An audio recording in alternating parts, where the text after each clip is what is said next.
Imagine one day you're older and you're living an extraordinary life. You have a beautiful daughter, you're in a committed relationship with a young man who's on his way to become a spectacular lawyer, only to find out this fiance of yours is actually a serial killer rapist who manipulated girls into doing whatever he wanted. This gruesome event occurred for Elizabeth Clover. Imagine being in her shoes where the man you were meant to spend the rest of your life with turned out to be an evil demon in disguise.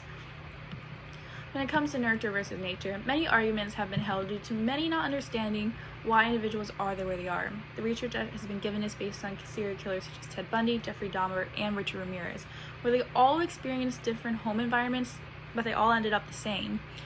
Throughout this research, it was discovered that nurture and nature both play a valuable role in who you are today based on the choices that you decide to make. Looking at humans and the importance of nurture versus nature, we needed to consider what other individuals such as serial killers experience and how average people like us could actually turn out like them. As horrifying as this reality occurred for many men and women who ended up being victims to this gruesome crime because of these serial killers. As a society, we can take precautions to protect ourselves. Make sure our parents always know our location, make sure we always have a ride there and from, and even wearing bright clothes. Doing these little tasks can help give us a safer environment and make sure that we're always protected. I personally relate to this speech because as a young black woman in America, constant fear stands and lives through my mind. Dahmer himself made a statement about killing and eating black individuals and people of color because police officers actually didn't take POC crime as seriously as they did back then. Even in this day of age now, when it comes to white people, white crime is still considered more important and is looked more into than POC. Dahmer murdered 17 men between 1978 and 1991. Something that really stands out to me is that most of his murders were black men. Another thing that really gets my eye is the fact that his youngest victim was 14 years old. His name was Konorak Sissosomophone. He was a POC and he recently moved to America. He had spent the night with Jeffrey Dahmer and he ran out because this is when Dahmer tried murdering him. Luckily, he did escape and he ran into two police officers.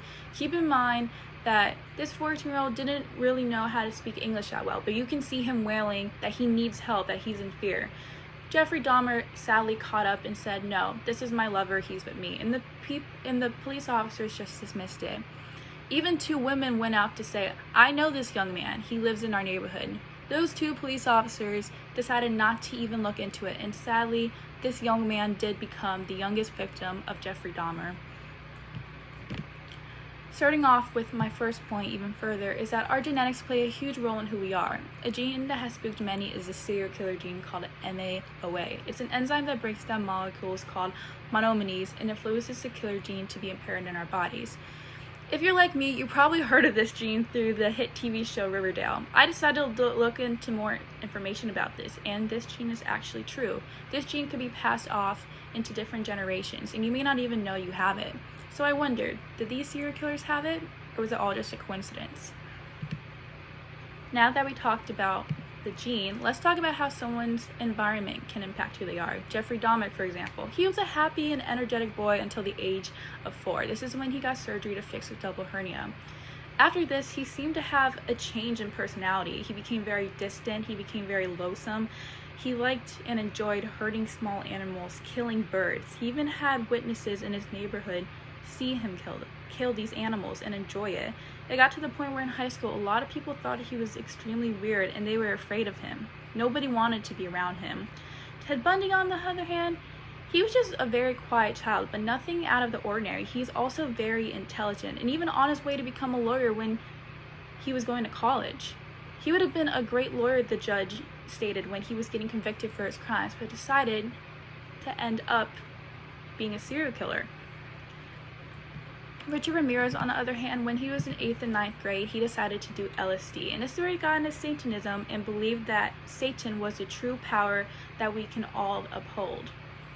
Rose Gypsy, on the other hand, she was raised in a horrendous environment. Throughout all of her life, her mom pretended that she had all these different diseases such as cancer, had to get all of her teeth ripped out of her gums, and couldn't even walk, and that she was meant to be in a wheelchair. This got to the point where when she found out the truth, she murdered her mom with her boyfriend. Something that really stands out to me that Rose Gypsy said is that she enjoys being in prison more than living in the fear of her mom, because her mom ruined every environment that she ever lived in. Every time they moved, every time she was out, she was living a lie that she didn't even realize. She stated, "You know how good it feels to not have to keep this facade of how it was with my mom now that I'm free to tell the truth and be honest? I don't have to worry because I'm telling the truth. My story won't change because I'm finally telling the truth." Rose Gypsy Blanchard. And to conclude with this is that another thing that Richard Ramirez even stated is that we are all evil in some form or another, are we not? Keep in mind that Richard Ramirez believed that the highest power was Satan and that we could all commit crimes if we truly wanted to. To conclude, there are many debates on what is and isn't possible in this day of age, but looking at it, many serial killers have proven that just because you grow up in a happy environment doesn't mean you're going to end up being an amazing person. They showed us that nurture and nature both play an important role in who we will end up in being, and our decisions and our choices in life is what truly makes us great or makes us awful.